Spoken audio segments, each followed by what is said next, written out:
This young man here, we're almost, Can you talk about Summer Love Overheated? Some of your inspiration? Oh, Summer Love Overheated. That was an essay. Yeah, it wasn't fiction. I wrote an essay, yeah, about, I used to, I'm like old, so you get like a life when you're old. Yeah? It's not like when you're 17, your history's kind of thinner, you know? So I'm like old, so I used to have this Dutch Dominican girlfriend, right? Yeah, so I'm the motherfucker, I will go to Holland and meet a Dominican girl. That's just the way I roll. Well, I know motherfuckers who like, I got black friends who will go to Africa and come back with a white girl. But I had this Dutch Dominican girlfriend, and you know, we were having problems with our relationship, and we went to talk one day in a park. Yeah, you know those talks that you have when you're trying to work shit out. And we're like sitting there, and we're like trying to talk, and you want like a signal. Have you guys ever been in a relationship where you want a signal? You want a sign, I guess that's the word. You want a sign, man. You're like working really hard. You're putting up with the fucking Dutch, and she's putting up with like you. And we're at this park, we're completely alone, and this little dog comes, and I won't, the whole story, you have to read it. This little dog comes, jumps in the water, and just drowns in front of us. And so that was the sign, you know?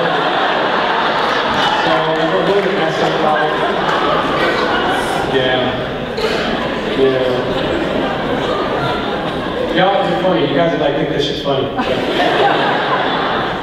In my mind, I'm like, yeah. It's only now, like, guys, I'm like 42, and only now do I think like I can figure this out. How many of you guys are married? Or actually married? Or in a serious relationship? Both? Just keep your hands up. Yeah. Yo, it takes forever to figure this shit out, you know?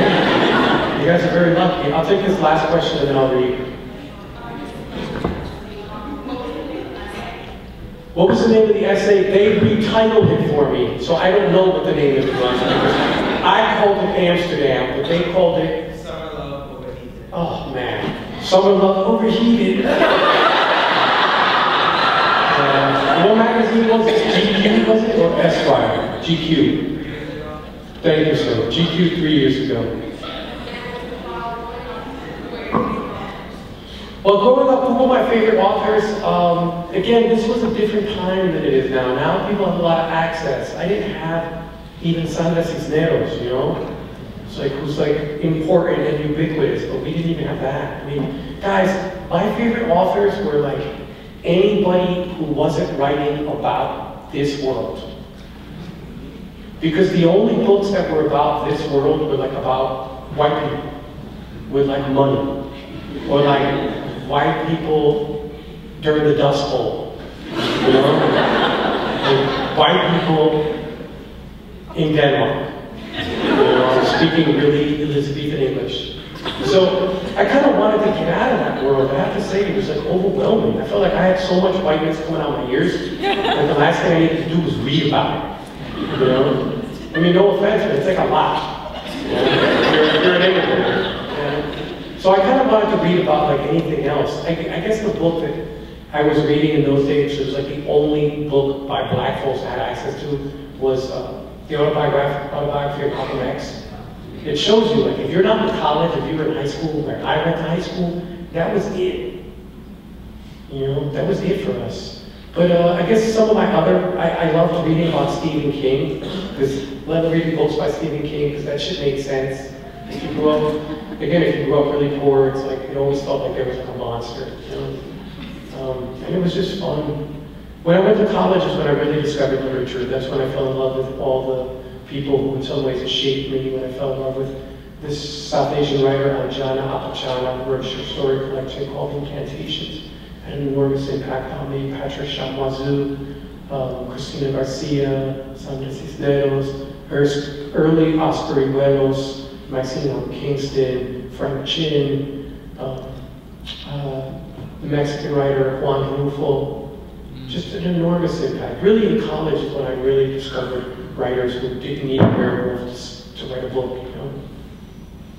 Okay, so now I'm just going to read a small piece, and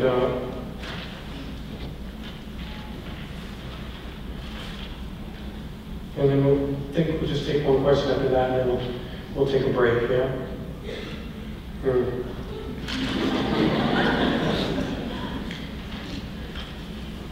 Guys, I was going to read the new thing, but it's so bad, you know? No, I wasn't saying that so you could go, read it. This shit is actually super bad, so. It would be good. Silence. Yeah. No, but now it's, I realize it suddenly sounded like fishing for compliments and shit. So now I have to read at least half of it. I'm going to read only half of it, which means that it's twice too long. It's really, this thing is terrible. So there's no laughs in it. In fact, it's nothing but punishment. But I hope that I will rewrite it and it will get better. Young people who are writers, you know the deal. This is the work, this is what we do. Yeah. We suffer through our early drafts and the sort of self-loathing because you've got to go through it. You just have to. I had a friend of mine that just ran into her today. I was like, oh, how was work today? She was just like, she had a really fucking bad day. Where is Olga? Yeah, Olga, that's what this feels like. Writing bad drafts is like a bad day of work. So here you go. This is from a short story that's about Sanquis, Dominicans, anyone? Un maldito Sanqui, yo estoy viviendo sobre los Sanqui, which is kind of the English is a rent-a-dread. Those dudes who are like beach, we don't want to call them prostitutes, but they're like beach prostitutes. They're like really muscly, fit dudes who hang around waiting for foreign women on the beach, and then they're like, they kind of romance them to hide the... Yeah, no, female versions have been present forever. But the male Sanqui is like a post-80s development, you know? So all the girls, like for example, anybody know Terry McMillan? Yeah. Terry McMillan married a Sanqui. You know? He was Jamaican, but he was a Sanqui. She went to the beach, this guy who actually was gay, kind of romanced her ass, and she brought him over. So anyway, the Sanquis really interest me because every time I remember in Europe, I always get a Dominican guy who comes to one of my events and he's like, yo, I live here. Yo era un maldito Sanqui. Y esta mujer me pegó. Right. So this is a piece called Sanqui, and it's not funny. It's actually terrible. Sanqui. And it's about, the writer is talking about his cousin, who is a Sanqui, and he's talking about how his cousin, Yu, tried to get to the United States. The second time, Primo, the second time you tried to get here, you tried it reluctantly, you didn't believe that it was going to happen. And when you don't have faith, it's never going to work, Primo, no matter what. Instead of going with the guy we found for you, you listened to one of your worthless friends who claimed he knew how to get a visa cheaper, a professional one, bien bueno. And so you made a down payment and you waited for that friend to deliver. Primo, you could wait like nobody's business. You waited and you waited and you waited. And finally that visa came through, but it was a ridiculous thing. Like I had made it myself with a crayon. So you walked out on the deal. You didn't even try it. Why bother with that humiliation? And the window closed for a time, in your heart as well as in the world. You decided it was a foolish dream trying to get to Nueva York. So you bought a used white Civic with the rest of that money we sent you, and you focused on trying to be slick. Slick being a full-time occupation in Santo Domingo. You flew all over the capital, having a great time and selling to the old school friends here and there. You flew and you flew and you flew. You could have